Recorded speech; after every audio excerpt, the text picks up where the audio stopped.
اب آئیے یہ جو مجددین کا تصور میں نے پیش کیا ہے، اس سلسلہ مجددین کی پہلی کڑی ہے حضرت عمر بن عبدالعزیز رحمت اللہ علیہ، جنہیں ہمارے ہاں 5واں خلیفہ راشد بھی کہا جاتا ہے۔ ولادت سن 61 ہجری کی ہے، انتقال ٹھیک 40 برس کی عمر میں 101 ہجری میں ہو گیا۔ خلافت صرف 2 سال حضرت ابوبکر کی طرح، سن 99 ہجری سے 101 ہجری۔ خود یہ مروان بن حکم کے پوتے تھے۔ بنو امیہ کے جو خلفاء ہیں ان کی 2 شاخیں ہیں، امیہ کے 2 بیٹوں سے جو شاخیں چلی ہیں، ایک حرب سے چلی ہے، اس میں ابو سفیان تھے لیکن وہ خلیفہ نہیں تھے، لیکن امیر معاویہ، پھر یزید کا بیٹا تھا معاویہ ثانی۔ دوسری شاخ جو تھی وہ مروان ابن حکم سے چلی ہے، اور اس میں ہے اصل میں جو 10 خلفاء آئے ہیں بنو امیہ کے۔ یہ مروان بن حکم کے پوتے تھے، لیکن ان کی والدہ حضرت عمر کی پوتی تھی۔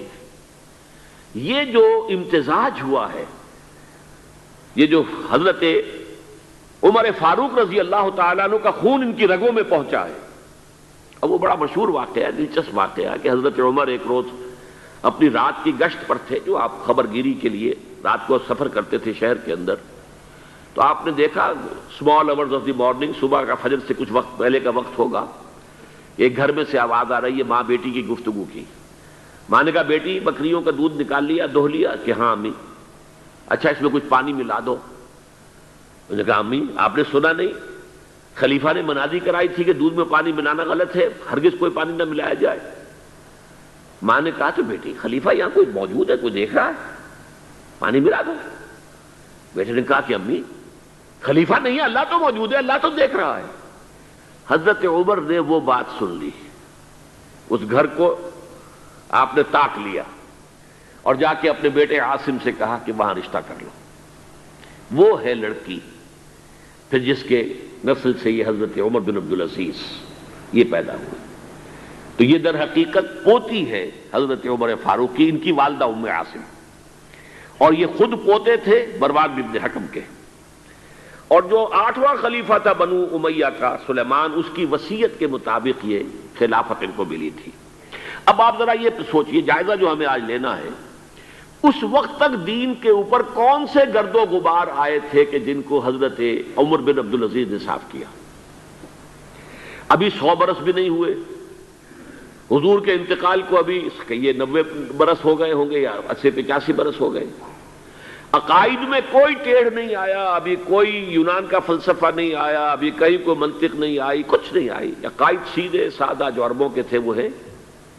اعمال میں بھی کوئی تبدیلی نہیں آئی، مسلمانوں کے اعمال اخلاق تقریباً وہی ہے، کچھ کمی ہو گئی، کچھ دنیا کی طرف زیادہ رغبت ہو گئی ہوگی، مال اور دولت دنیا سے زیادہ دلچسپی ہو گئی ہوگی بس، لیکن دینی اعتبار سے کوئی فساد، کوئی خرابی کوئی نہیں تھی۔ خرابی کہاں آئی تھی؟ نظام حکومت میں خرابی آئی تھی۔ یہ نظام حکومت کے جو سیلینٹ فیچرز ہیں، اس موضوع پر میں تذکرہ کرنا چاہتا ہوں کہ مولانا سید ابو الاعلیٰ مودودی کی جو کتاب ہے خلافت و ملوکیت، میں نے اس سے پہلے بھی ایک مرتبہ عرض کیا تھا، آج پھر دوہرا رہا ہوں۔ اس کتاب کے میں 2 حصے کرتا ہوں۔ پہلا حصہ اصولی مباحث پر مشتمل ہے کہ خلافت کسے کہتے ہیں، ملوکیت کسے کہتے ہیں، ان درمیان فرق کیا ہے، اور میں یہ سمجھتا ہوں کہ اس اعتبار سے اس کتاب کا یہ حصہ ماسٹر پیس ہے، بہت عمدہ۔ ویسے بھی آپ میں سے بہت سے حضرات کے علم میں ہوگا کہ میں یہ تسلیم کرتا ہوں کہ مولانا مودودی 20ویں صدی عیسوی کے سب سے بڑے مسلم پولیٹیکل سائنٹسٹ تھے۔ اسلام کے سیاسی نظام کو، دستوری نظام کو انہوں نے خوب سمجھا ہے، اور میں سمجھتا ہوں کہ علامہ اقبال نے جو چند اشارات دیے تھے اس پر پورا ایک نظام جو ہے دستوری اور سیاسی ڈھانچہ بنانا، یہ کام ہے مولانا مودودی کا۔ البتہ اس کتاب کا دوسرا حصہ کہ یہ جو خلافت سے ملوکیت کی طرف تبدیلی ہوئی ہے، اس کے اسباب کیا تھے، اس میں مولانا سے ٹھوکریں کھائی گئی ہے۔ یہ تاریخ کا معاملہ اور فلسفہ تاریخ کا معاملہ ہے، یہ پولیٹیکل سائنس کا ایشو نہیں ہے۔ بہت بڑی غلطی ہے اس میں، بلکہ اس پہلو سے یہ کتاب کا یہ حصہ سخت گمراہ کن ہے۔ تو میں یہ دونوں باتیں ریکارڈ پر لے آنا چاہتا ہوں کہ اس کتاب کے اس دوسرے حصے کو میں بالکل اس سے اعلان برات کرتا ہوں اور پہلے حصے کو ٹوٹلی اون کرتا ہوں۔ پہلے حصے میں انہوں نے جو چیزیں گنوائی ہیں کہ اسلامی نظام حکومت میں، اسلامی خلافت کے نظام میں کیا چیزیں ہوتی ہیں۔ نمبر ایک، اللہ کی حاکمیت، کتاب و سنت کی بالادستی، ٹھیک، یہ تو یقیناً جیسے تھی ویسے ہی اب بھی تھی، لوگوں کی انفرادی زندگیوں میں اب بھی تھی، اور یہ کہ کم سے کم نظری طور پر حکومت کی سطح پر بھی یہ حکومت اللہ کی اور کتاب و سنت کی ٹوٹل بالادستی، اس کو تسلیم کیا جاتا تھا۔ فرق کہاں آیا؟ خلافت راستہ شورائی حکومت تھی، جبکہ اب جو حکومت بنو امیہ کی بن گئی، جسے حضور نے ملکن کہا ہے، ملوکیت، تحکمانہ انداز، ہمارا اختیار ہے، جو ہم چاہیں گے کریں گے، زمین و آسمان کا فرق واقع ہو گیا۔ وہاں خلیفہ کا انتخاب ہوتا تھا مشورے سے، امرہم شورا بینہم ان مشورت المسلمین۔ یہاں اب خلافت ہو گئی قبائلی، بنو امیہ، بنو عباس، اور موروثی ہو گئی، باپ کے بعد بیٹا، بیٹے کے بعد پوتا۔ وہاں بیت المال مسلمانوں کی ملکیت، مسلمانوں کی امانت تھا خلیفہ کے پاس، اور خلیفہ کا حق اس میں صرف اتنا تھا جیسے کہ حضرت ابو بکر نے فرمایا، حضرت عمر نے فرمایا، اور یہی بات عمر بن عبدالعزیز نے کہی کہ جتنا حق کے قرآن نے دیا ہے کسی مسلمان کو، اگر اس کی زیر کفالت کو یتیم ہو، یتیموں کا مال بھی ہے، اس کی دیکھ بھال وہ کر رہا ہے، تو جو ولی ہے یتیم کا، اگر وہ غنی ہے تو اسے ایک پیسہ بھی لینا یتیم کے مال میں سے حرام ہے، لیکن اگر وہ خود محتاج ہے تو وہ ضرورت کے مطابق اس سے لے سکتا ہے، جتنا کچھ بھی ایک یتیم کا ولی یتیم کے مال میں سے لے سکتا ہے، اس سے زیادہ خلیفہ کے لیے بیت المال سے لینا جائز نہیں ہے۔ یہ معاملہ تھا ابو بکر صدیق کا، عمر فاروق کا، عثمان غنی کا، علی مرتضیٰ کا، رضی اللہ تعالی عنہم اجمعین۔ لیکن اب آ کر دور بنو امیہ میں یہ جو خزانہ تھا یہ ذاتی ملکیت بن گیا، جس کی بنا پر عیش و عشرت بھی ہوئی، اور داد و دہش، جس کو چاہا جو چاہا دے دیا، جس کو چاہا اشرفیہ بخش دی، جس کو چاہا جو ہے نواز دیا، جس کی چاہا وفاداری خریدنے کے لیے اس خزانے میں سے، بیت المال میں سے پیسہ خرچ کر دیا۔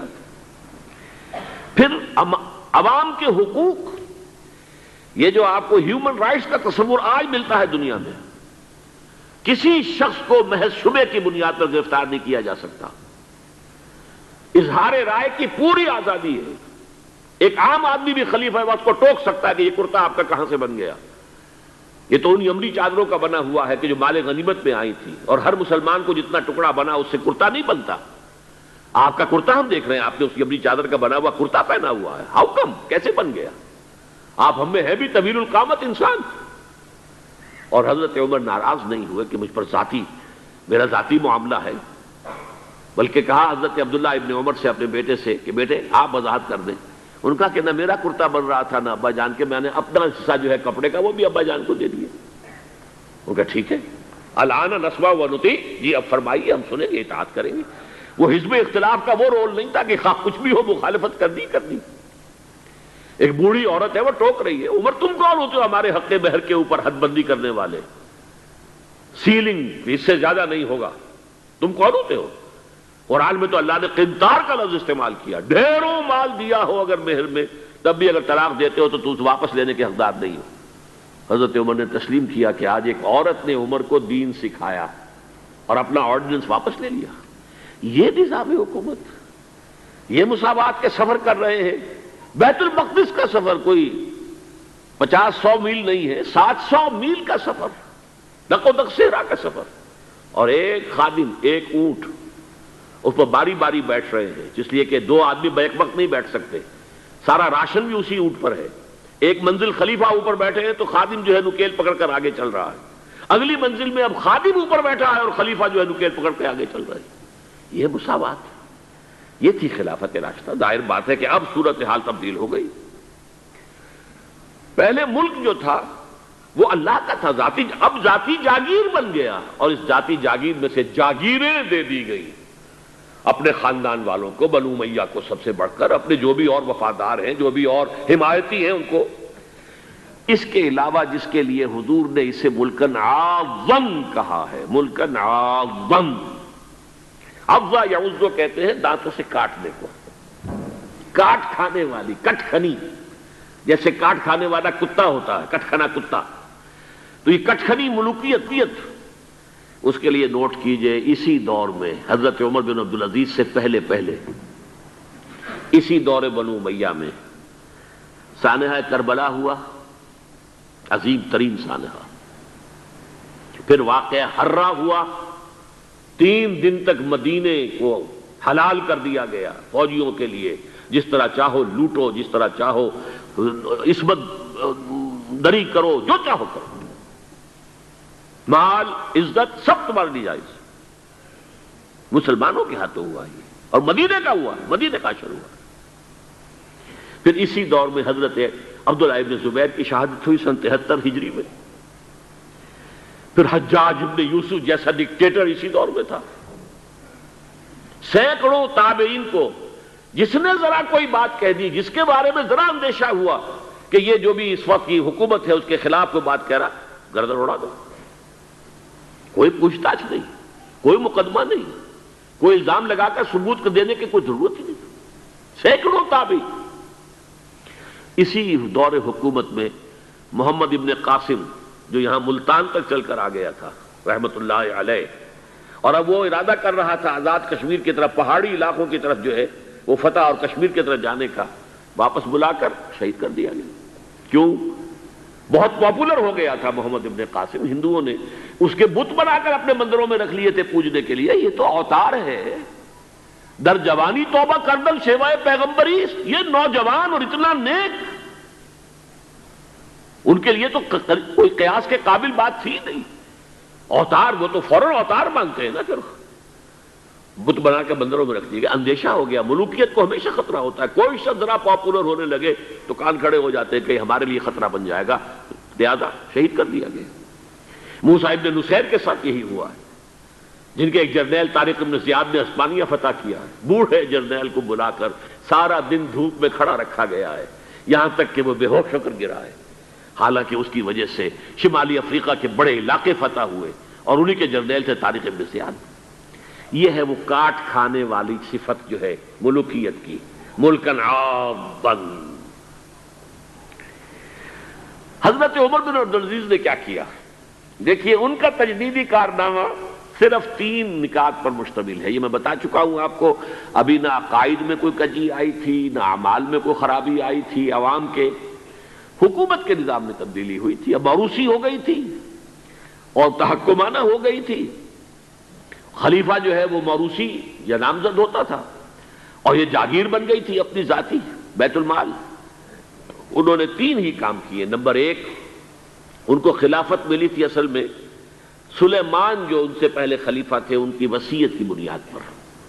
لیکن یہ احتیاط کر لی گئی تھی کہ اگر کہیں یہ وصیت پہلے لوگوں کے علم میں آ گئی تو شاید لوگ بغاوت کریں اور حضرت عمر بن عبدالعزیز کو گوارا نہ کریں.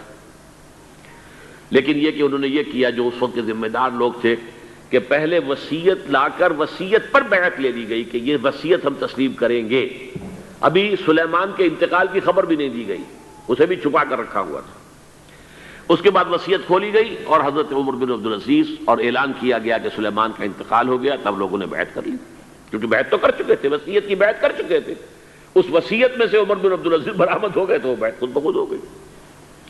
لیکن انہوں نے جا کے اعلان کیا مجمع عام میں، لوگوں مجھ پر یہ خلافت کی ذمہ داری ڈال دی گئی ہے، بغیر مجھ سے پوچھے، بغیر میرے مشورے کے، بغیر میری خواہش کے. لیکن میں آپ کی گردنوں میں سے اپنی خلافت کے اس قلادے کو اتار کر پھینک دیتا ہوں. آپ جسے چاہیں اپنی آزاد مرضی سے، مشورے سے خلیفہ بنا دیں. یہ پہلی اصلاح تھی. موروثیت ختم، نامزدگی ختم. اب اگر چاہتے ہیں آپ، اگر لوگوں کی رائے ہے ان کا مشورہ تو ٹھیک ہے. سب نے کہا بیک زبان ہم آپ پر راضی ہیں، ہم آپ ہی کو خلیفہ بنانا چاہتے ہیں. پہلی اصلاح تو یہ ہوگی. دوسرا کام یہ کیا، جتنی جاگیروں کے ڈاکومنٹس تھے، دستاویزات، وہ سب طلب کیے. خود اپنے گھر سے اپنی بیوی کے سارے زیورات، عبد الملک بن مروان کی بیٹی سارے زیورات بیت المال میں داخل کرتی. اپنی جاگیر سب سے پہلے اپنی جاگیر کو ختم کیا. اس زمانے میں شریڈر تو تھے نہیں، مشین تو تھی نہیں. مسجد میں بیٹھے ہوئے تھے حضرت عمر بن عبدالعزیز، اور وہ ایک وثیقہ لایا جاتا تھا اور وہ قینچی سے کاٹ کاٹ کے پھینک رہے تھے. بڑا طوفان مچ گیا. بنو امیہ کے لوگوں کے اندر یہ کیا ہو رہا ہے؟ ایک وفد بھی آیا کہ دیکھیے آپ اپنے سے پہلے لوگ جو کچھ انہوں نے کیا تھا، آپ اب جو چاہیں آپ کریں، لیکن پہلے جن لوگوں نے جو کچھ کیا ہے اس کی نفی تو نہ کیجیے۔ حضرت عمر بن عبدالعزیز پوچھتے ہیں دیکھو اگر تمہارے پاس ایک فرمان ہو امیر معاویہ کا اور ایک ہو ان کے بعد کسی چوتھے پانچویں پشت کے اندر آنے والے کا، تو کس کے فرمان کو زیادہ اہمیت ہوگی؟ سب نے کہا امیر معاویہ کے فرمان کی زیادہ اہمیت ہوگی۔ تو فرمایا پھر میرے پاس فرمان جو ہے وہ امیر معاویہ سے بھی بہت پہلے کا ہے، میرے پاس اللہ کی کتاب ہے، قرآن ہے، میں اس کی روح سے طے کر رہا ہوں، لہذا ہو جائے کم وقت میں، کوئی ناراض ہوتا تو ہو۔ ساری جاگیریں ختم کر دی۔ نمبر 3 واقعہ یہ ہے کہ خود اپنی زندگی کے اندر جو عسرت اور جو تنگ دستی اور جو سادگی اختیار کی ہے، میں سمجھتا ہوں غالباً اس میں وہ حضرت ابوبکر حضرت عمر کو بھی مات دے گئے ہیں رضی اللہ تعالیٰ عنہ۔ حالانکہ بڑے ہی ایک تو حسین اور جمیل انسان تھے، خوش شکل، خوش لباس، شہزادے تھے، گورنر بھی رہے تھے، پھر ان کے والد جو ہے طویل عرصے تک مصر کے گورنر تھے، وہاں ان کی پرورش ہوئی تھی گورنر کے بیٹے کی حیثیت سے، اعلیٰ لباس پہنتے تھے، خوشبو کے اندر اس طریقے سے بسا ہوا کہ جہاں سے گزر گئے ہیں پورا راستہ معطر ہو جاتا تھا۔ لیکن اب اچانک جو آیا ہے، جیسے ہی یہ بیعت ہوئی ہے خلافت کی، ان کی اہلیہ کہتی ہیں، حضرت فاطمہ ان کا نام تھا، کہ آ کر بیٹھ کر اور مسلح پر رونا شروع کر دیا۔ میں نے پوچھا کیوں، کیا ہوا؟ کہ یہ جو بوجھ مجھ پر آن پڑا ہے، یہ ذمہ داری ہے۔ رونا شروع کیا، اور اس کے بعد واقعہ یہ ہے کہ انہوں نے ذاتی زندگی میں کپڑا صرف ایک جوڑا، 2 بھی نہیں، جمعے کے لیے بھی اس کے دھو کر سوکھنے کے لیے انتظار کرنا پڑتا تھا، تب جا کر پہن کر اس کو جمعے میں جاتے تھے۔ ایک دفعہ آئے ہیں اپنی بچیوں سے گفتگو کر رہے تھے، تو بچیوں کو دیکھا عجیب حال ہے کہ وہ جو بھی بات کرتی ہیں پھر اپنے منہ پر ہاتھ بھی رکھ لیتی ہیں۔ پوچھا کیا سبب ہے؟ کہنے لگی آج ہم نے صرف پیاز سے روٹی کھائی ہے، ہمارے منہ سے بدبو آ رہی ہوگی، ہم نہیں چاہتی کہ آپ کو اس بدبو سے تکلیف پہنچے۔ حضرت عمر رونے لگے، لیکن کہا انہوں نے کہ میری بیٹیوں کیا تم یہ پسند کرو گی کہ تمہیں دنیا کی نعمتیں ملے اور عیش ہو اور تمہارا باپ جہنم میں جائے؟ ان بچیوں نے بھی رونا شروع کر دیا۔ سارے زیورات ختم، اپنی جاگیر ختم۔ وہ آپ نے پڑھے ہوں گے واقعات کہ اگر چراغ بھی ہے رات کو سرکاری کام کر رہے ہیں تو وہ جو بیت المال کے تیل سے جو جلنے والا چراغ ہے وہ روشن ہے۔ خادم نے آ کر کوئی گھریلو بات کرنی چاہیے تو کہا پہلے چراغ گل کر دو پھر بات کرو۔ ذاتی بات ہو رہی ہو تو سرکاری جو تیل کا چراغ ہے وہ نہیں جلے گا۔ میں یہ سمجھتا ہوں، میں علی وجہ البصیرت کہہ رہا ہوں کہ میرے نزدیک تو اس قدر شاید باریک بینی کی باتیں جو ہیں میرے علم میں نہیں ہے کہ حضرت ابوبکر اور حضرت عمر، اور پھر یہ کہ وہاں کوئی ایسا کنٹراسٹ، سائملٹینیس کنٹراسٹ نہیں تھا، اس لیے کہ حضور کے ساتھ جد و جہد کرتے ہوئے ان کی زندگیوں میں پہلے بھی فقر اور ساری اختیاری فقر کی کیفیات تھی۔ یہاں تو اچانک ہوا ہے کہ اس سے پہلے ایک بہت خوش باش، خوش لباس، خوش شکل، بہت ہی ہر طرح کے ناز و نعم کے اندر پلا ہوا انسان، شہزادہ، اچانک بوجھ آیا ہے تو زندگی کے اندر انقلاب آ گیا۔ یہ ہے خلیفہ اول، خلیفہ خامس ان کو کہا جاتا ہے، خلافت راشدہ میں شامل کیا جاتا ہے، اور یہ ہے سلسلہ تجدید خلافت کی پہلی کڑی، اور اس کو ہم کہیں گے یہ تجدید کامل تھی، کیونکہ ابھی خرابی آئی ہی صرف نظام حکومت میں تھی، اسی کو آپ نے درست کر دیا۔ یہ دوسری بات ہے کہ یہ بہت شارٹ لیوڈ رہی ہے، بات آگے نہیں چلی ہے، ان کو زہر دے دیا گیا، اس لیے کہ یہ بات زیادہ قابل برداشت نہیں تھی بنو امیہ کے پورے خاندان کے لیے، قبیلے کے لیے۔ انہیں گمان غالب یہی ہے کہ زہر دے کر جو ہے انہیں شہید کیا گیا ہے، لیکن بہرحال یہ پہلی کڑی ہے عمر بن عبد العزیز رحمۃ اللہ علیہ۔